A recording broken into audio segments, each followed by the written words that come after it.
The situation in frontline Ukraine. Its troops have now managed to halt Russian assaults near the city of Kharkiv, where Moscow opened a new front in late April and made its biggest territorial gains in more than a year. Russian troops swooped across the border north and east of the city and quickly seized settlements in areas that were poorly defended.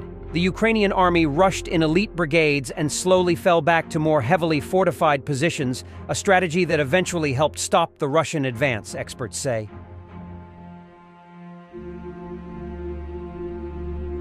The fighter Ukrainian unit demonstrated an impressive moment of how a Russian T-80 tank was first blown up by an anti-tank mine and then destroyed by an FPV drone.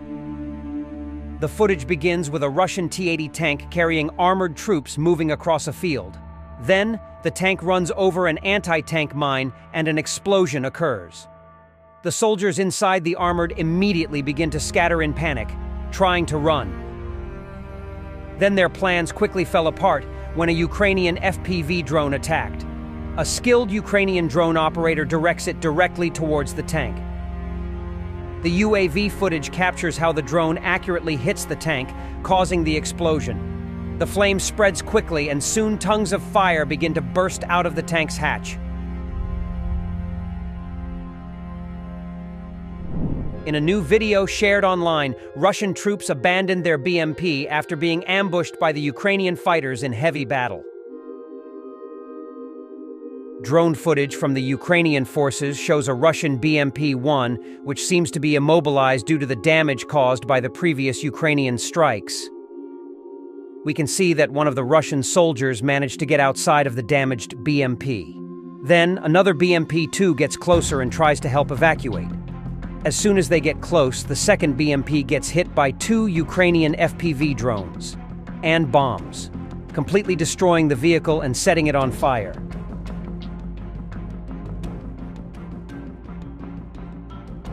FPV drones possess a number of capabilities that have resulted in a dramatic shift in our understanding of modern warfare.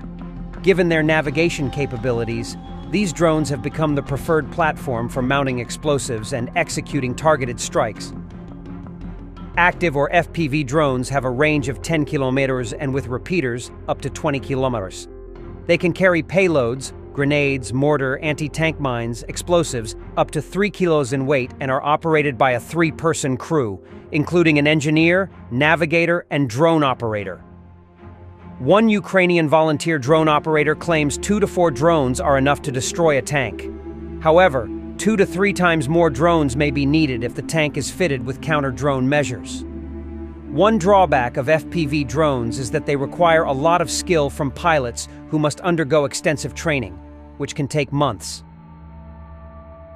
In addition to FPV drones, Ukrainian drone operators also use fixed-wing drones, which can fly for 3 hours, for long-range reconnaissance. Quadcopters are used to destroy targets at a range of 5 kilometers and can carry 15 kilos of explosives or 2 anti-tank mines. As reported by Newsweek, Russia continues to pay a high cost in personnel and equipment in its full-scale invasion of Ukraine, according to Kyiv's latest figures, which have marked a grim milestone in losses of armored protected fighting vehicles, APVs. In its update on Tuesday, Ukraine's general staff said that, over the previous 24 hours, Russia lost 20 APVs, taking the total losses of the vehicles since the start of the war on February 24, 2022, to 16,000.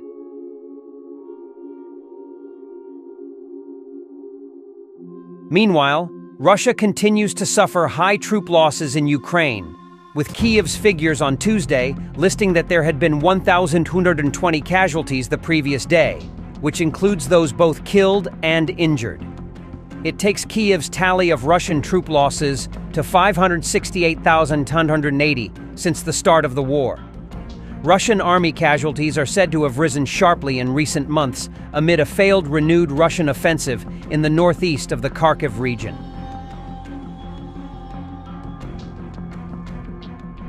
In dramatic footage in the front line, Ukrainian troops have been filmed firing a chain gun from a U.S. Bradley while attacking Russian forces in the front line.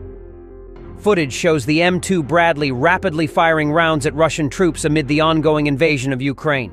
Plumes of gray smoke can be seen emerging from the Russian position during the ground assault.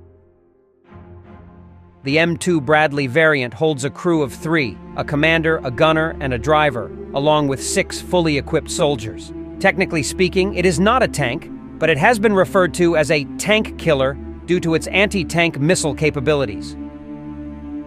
Reconnaissance vehicles are intended to observe areas to locate an enemy, survey the surroundings, and gain strategic advantages on the battlefield.